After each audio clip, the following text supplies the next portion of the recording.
নেতাজি সুভাষচন্দ্র বসুর মতন একজন মানুষ সম্পর্কে কুৎসা অপপ্রচার চালানো হচ্ছে এবং নেতাজি সুভাষচন্দ্র বসুর পিতৃদেব জানকীনাথ বসুকে পর্যন্ত এই পঙ্কিল আবর্তে টেনে নিয়ে আসা হচ্ছে এবং একই সঙ্গে ভারতবর্ষের যে স্বাধীনতা সংগ্রাম, যে সংগ্রাম ব্রিটিশ বিরোধী সাম্রাজ্যবাদ বিরোধী সংগ্রাম হিসাবে পরিচিত, হাজার হাজার লক্ষ লক্ষ মানুষের প্রাণের বিনিময়ে যে স্বাধীনতা এসেছে আমাদের, সেই স্বাধীনতা আন্দোলনে নেতাজি সুভাষচন্দ্র বসুর যে স্থান, সেই স্থানকে চক্রান্ত করে নামিয়ে দেওয়ার জন্য আজকে আমাদের দেশের এবং রাজ্যের শাসক দল একটা চক্রান্ত করে চলেছেন। তাদের এই রাজ্যের রাজ্য সভাপতি থেকে শুরু করে এই রাজ্যের সাংসদ, তারা এবং তাদের সাঙ্গপাঙ্গরা কিভাবে অপপ্রচার করছে, কিভাবে নেতাজি সুভাষচন্দ্র বসুর পিতৃদেবকে অবধি টেনে এনে অপমান করা হচ্ছে এবং কিভাবে সেদিনের সেই ব্রিটিশ বিরোধী সাম্রাজ্যবাদ বিরোধী ভারতের স্বাধীনতা সংগ্রামের ইতিহাসকে কালিমালিপ্ত করা হচ্ছে, সেইটা এই প্রতিবেদনে আমি আপনাদের সামনে তুলে ধরার জন্যই এসেছি একজন নেতাজি প্রেমী হিসাবে। কিন্তু এই প্রতিবেদনে ঢোকার আগে আমি আপনাদের কাছে বলবো, ভিডিওটা ভালো লাগলে একটু লাইক করে অন্যদের কাছে শেয়ার করে দেবেন, যাতে আরও বেশি লোক দেখতে পারে। আপনাদের মতামত কমেন্ট সেকশানে লিখবেন এবং অনুরোধ করছি যে আপনারা চ্যানেলটাকে ভালো লাগলে, যারা এখনও সাবস্ক্রাইব করতে পারেননি বা যারা আজকে প্রথম দেখছেন, তারা একটু সাবস্ক্রাইব করে পাশের বেল আইকনটাকে প্রেস করে দেবেন, যাতে আমার সমস্ত ভিডিও পরবর্তীকালে সর্বপ্রথম নোটিফিকেশানটা আপনি পান। দেখুন, প্রথমেই বলে রাখি, যারা গোবর খান, যারা গোমূত্র পান করেন, আমার চ্যানেল তাদের জন্য নয়। আমার চ্যানেলটা খুব পরিষ্কারভাবে বলে রাখতে গেলে, যারা খেটে খাওয়া মানুষ, যারা দরিদ্র বঞ্চিত শোষিত মানুষ, তাদের পক্ষে কথা বলে, এবং আমার চ্যানেল যারা এই গরিব দরিদ্র খেটে খাওয়া মানুষের পক্ষে লড়াই আন্দোলন করেন, তাদের পক্ষে কথা বলে।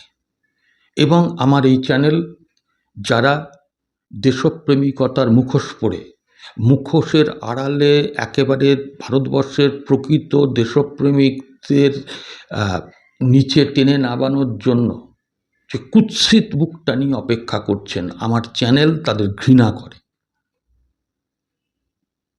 আমি মনে করব, আমি জানি এই ভিডিওতেও কিছু মানুষ আছেন যারা গোমূত্র পান করেন,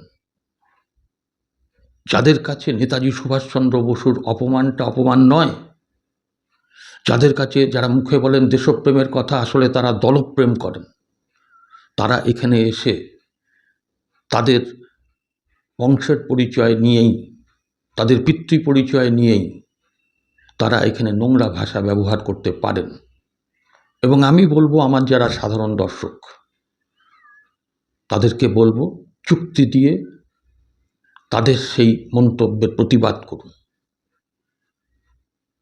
ভাবতে পারেন, আজকে প্রথমে ভারতবর্ষের বীর সংগ্রামী নেতা, এশিয়ার মুক্ত সূর্য, গোটা বিশ্বে যাকে একজন স্বাধীনতা সংগ্রামী হিসাবে চেনে, এবং যিনি প্রকৃতপক্ষে ছিলেন একজন ধর্মনিরপেক্ষ মানুষ এবং সাম্রাজ্যবাদ বিরোধী মানুষ, আজকে সেই নেতাজি সুভাষচন্দ্র বসু সম্পর্কে ধারাবাহিক অপপ্রচার কুৎসা চলছে। প্রথমে শুনলাম এই রাজ্যের বিজেপির যিনি সভাপতি, রাজ্যসভার সাংসদ শ্রমিক ভট্টাচার্যর মুখ থেকে। শ্রমিক ভট্টাচার্য একজন শিক্ষিত মানুষ, মার্জিত মানুষ হিসাবেই জানতাম, কিন্তু তিনি যেভাবে সব জেনেও শুধুমাত্র শ্যামাপ্রসাদ মুখার্জিকে এই রাজ্যে লাইমলাইটে আনার জন্য, কারণ নেতাজি সুভাষচন্দ্র বসুকে হেয় না করলে শ্যামাপ্রসাদ মুখার্জিকে লাইমলাইটে আনা যাবে না, সেই জন্যই তিনি নেতাজি সম্পর্কে, নেতাজির দল সম্পর্কে পরিষ্কার বিষোদ্গার করলেন। আপনারা জানেন, তিনি বলেছিলেন যে ফরওয়ার্ড ব্লকের গুন্ডারা সেদিনকে শ্যামাপ্রসাদের ওপরে ঢিল ছুঁড়েছিল। শ্যামাপ্রসাদ যদি সেদিনকে সেই জ্বালাময়ী বক্তব্য রাখতেন, তাহলে ফরওয়ার্ড ব্লকের গুন্ডাদের অবস্থা খারাপ হয়ে যেত। ফরওয়ার্ড ব্লকটা কে বানিয়েছিলেন? ফরওয়ার্ড ব্লকটা তো নেতাজি সুভাষচন্দ্র বসুর বানানো। কংগ্রেসের মধ্যে দুটো পন্থা ছিল জানেন, একটা হচ্ছে ব্রিটিশের সঙ্গে আপোষের মাধ্যমে স্বাধীনতা নেওয়ার পক্ষে, আরেকটি পক্ষ ছিল যারা আপোষ বিরোধী, প্রত্যক্ষ সংগ্রামের মধ্যে দিয়ে ব্রিটিশের হাত থেকে আমাদের স্বাধীনতা ছিনিয়ে নেবে। সেই ধরনের যারা মানুষ, অর্থাৎ আপোষ বিরোধী যারা মানুষ, যারা গণতন্ত্রপ্রিয়, যারা হচ্ছে গিয়ে সাম্রাজ্যবাদ বিরোধী, এবং যারা হচ্ছে অসাম্প্রদায়িক, যারা আপোষপন্থী ছিলেন তারাও অসাম্প্রদায়িক ছিলেন।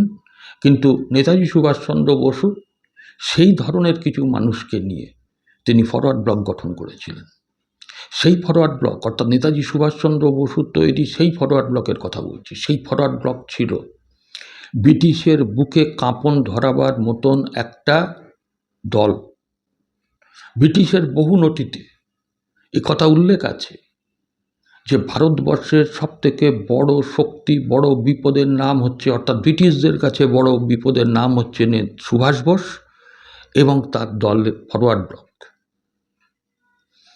ব্রিটিশদের চোখে যারা ভীতির কারণ হয়েছিল, ব্রিটিশদের বুকে যারা কম্পন ধরিয়েছিল, সেই ফরওয়ার্ড ব্লকের গুন্ডারা বলছে, অর্থাৎ গুন্ডা দলের সর্দার হচ্ছেন নেতাজি সুভাষচন্দ্র বসু। আপনার লজ্জা করে না শ্রমিকবাবু?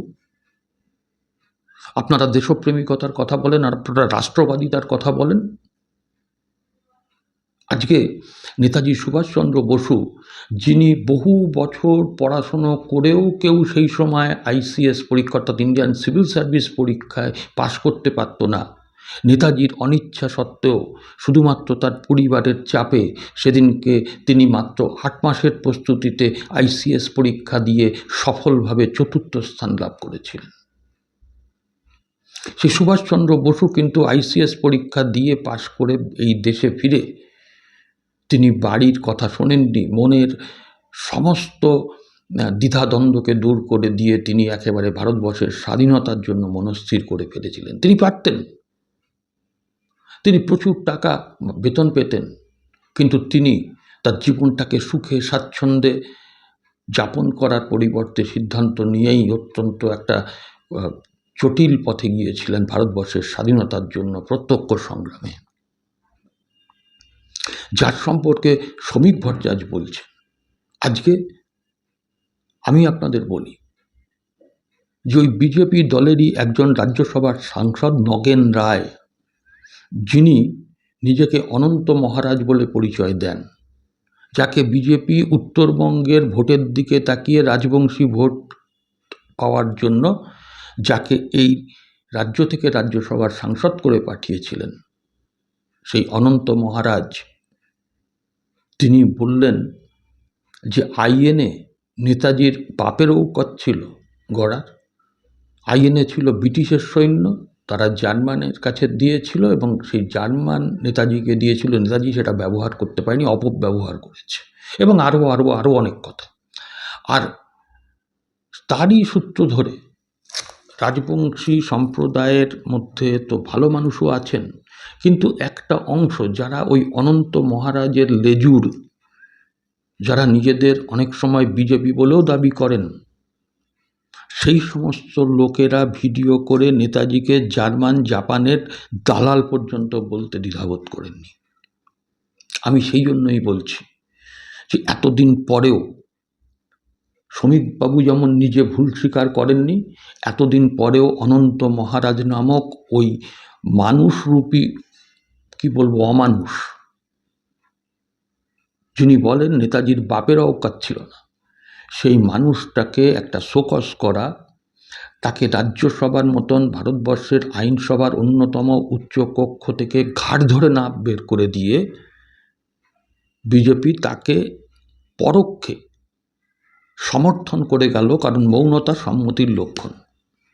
এবং এটা আমরা ধরেই নিতে পারি যে বিজেপির নেতাদেরই হয়তো নির্দেশে অনন্ত মহারাজ সেদিনকে ভারতবর্ষের একজন দেশপ্রেমিক নেতা, সংগ্রামী নেতা, আপসহীন লড়াইয়ের নেতা নেতাজি সুভাষচন্দ্র বসু সম্পর্কে ওই সংসদের সামনে দাঁড়িয়ে কথা বলতে পেরেছিলেন। আজকে নেতাজি সুভাষচন্দ্র বসু কতটুকু জানেন অনন্ত মহারাজ? নেতাজি সুভাষচন্দ্র বসু এলগিন রোডের বাড়িতে থেকে ব্রিটিশের চোখে ধুলো দিয়ে তিনি সেদিন ভগৎরামের মাধ্যমে সোভিয়েত রাশিয়ায় গিয়েছিলেন। সোভিয়েত রাশিয়া থেকে তিনি জার্মানি এবং জার্মানি থেকে তিনি জাপানে গিয়ে পৌঁছেছিলেন।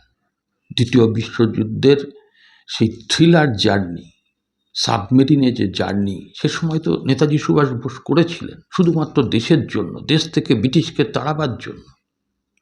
আর সেখানে গিয়ে ওই জাপানে গিয়ে তার সঙ্গে সাক্ষাৎ হয় আরেকজন বরেণ্য নেতা রাসবিহারী বসুর। তারা সেদিনকে প্রবাসী ভারতীয়দের নিয়ে এবং সেখানকার মানুষদের নিয়ে একটা আজাদ হিন্দ ফৌজ গড়ে তুলেছিলেন। ব্রিটিশের বিরুদ্ধে যারা প্রত্যক্ষ লড়াই করার মানসিকতা রাখে তারা সেদিনকে যোগ দিয়েছিলেন নেতাজির ডাকে, কেউ ঝাঁসি বাহিনীতে, কেউ আজাদ হিন্দ বাহিনীতে। এবং সেই আজাদ হিন্দ বাহিনীর দুটো ব্রিগেড ছিল। একটা ব্রিগেডের নাম নেতাজি সুভাষচন্দ্র বসু কত উদার মনের ছিলেন, একটা ব্রিগেডের নাম ছিল গান্ধীজির নামে, আর একটা ব্রিগেডের নাম ছিল জওহরলাল নেহরুর নামে। এবং নেতাজি সুভাষচন্দ্র বসুর এই আইএনএ ছিল একটা ধর্মনিরপেক্ষ শক্তির প্রতিভূ। ওখানে আইএনএর হিন্দু, মুসলিম, খ্রিস্টান সব সৈন্যরা একসঙ্গে বসে খেতেন। আজাদ হিন্দ বাহিনীর শপথ অনুষ্ঠানে উর্দু ভাষা ব্যবহার করা হতো।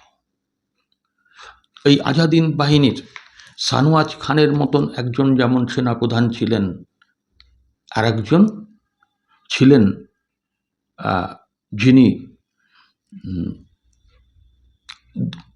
ক্যাপ্টেন ধিলো। আজকে এই নেতাজি সুভাষচন্দ্র বসু, যিনি কিনা এই আজাদ হিন্দ বাহিনীটা গড়ে ব্রিটিশের বিরুদ্ধে লড়াই করার ডাক দিয়েছিলেন, আজকে সেই আজাদ হিন্দ বাহিনীর সম্পর্কে আর এই নগেন রায় বলছেন, বিজেপির সাংসদ অনন্ত মহারাজ বলছেন তার নেতাজির বাপের অবগত ছিল, প্রতিবাদ করবেন না? আমি প্রথমেই বলছি, আমি জানি যারা গোমূত্র খান, যারা গোবর খান, তারা এর প্রতিবাদ করবেন না, তারা উল্টে আমাদেরকে গালি দিয়ে যাবেন। আমি শুধু এইটুকুই আপনাদের কাছে বলব যে আজকে আমাদের বাঙালি, আমাদের খুব কষ্ট লাগে যখন নেতাজি সুভাষচন্দ্র বসু সম্পর্কে এই ধরনের কথা ওঠে। হ্যাঁ, নেতাজির সঙ্গে রাজনৈতিক বিরোধিতা, মতপার্থক্য ছিল কংগ্রেসের যারা আপোষকামী নেতা তাদের এবং তৎকালীন সময় কমিউনিস্টদের। হ্যাঁ, এই কথা আজকে তোজোর কুকুর বা ইত্যাদি এইগুলো আজকে যারা বলেছিলেন, পরবর্তীকালে সেই কমিউনিস্ট পার্টির লিডাররা তারা নিজেদের ভুল সংশোধন করেছিলেন, বলেছিলেন নেতাজি সম্পর্কে কমিউনিস্ট পার্টির মূল্যায়নটা ভুল ছিল। আর আপনারা আজকে ভুল স্বীকার করছেন। আজকে ভারতবর্ষের বুকে 23শে জানুয়ারিকে দেশপ্রেম দিবস হিসাবে লড়াই চালাচ্ছে বামপন্থীরা। আপনারা কোথায়? আমি বলবো, যখন দেখি সুকান্ত ভট্টাচার্যর ছবিতে জুতো দিয়ে ঝোলানো হয়, যখন দেখি নেতাজির পিতৃদেবকে নিয়ে টানা হয়, নেতাজি সম্পর্কে ভুল কথা ধরানো হয়, শুধুমাত্র শ্যামাপ্রসাদ মুখার্জিকে এ রাজ্যে লাইমলাইটে আনার জন্য নেতাজির অসম্মান করা হয়, যখন দেখি কুচবিহারে বামপন্থী রাজনৈতিক দল তাদের পার্টি অফিসটা যখন ভাঙে, সেখানে নেতাজি সুভাষচন্দ্র বসু, শরৎচন্দ্র থেকে শুরু করে বিদ্যাসাগর সকলের ছবি তছনছ করে দেওয়া হয়, রবীন্দ্রনাথের ছবি ভেঙে তছনছ করে দেওয়া হয়, আমাদের বুকে ব্যথা লাগে। আপনারা বলেন আপনারা নাকি রাষ্ট্রবাদী। ওসব ভুয়া রাষ্ট্রবাদী। মানুষ বুঝে গেছে, মানুষকে প্রতিবাদ করতে হবে, বাঙালিকে আজকে গলা ছেড়ে প্রতিবাদ করতে হবে। আজকে আপনাদের মতামত আপনারা রাখবেন। আমার এইটুকুই বক্তব্য। চ্যানেলটাকে একটু সাবস্ক্রাইব না করা থাকলে সাবস্ক্রাইব করে দেবেন। নমস্কার।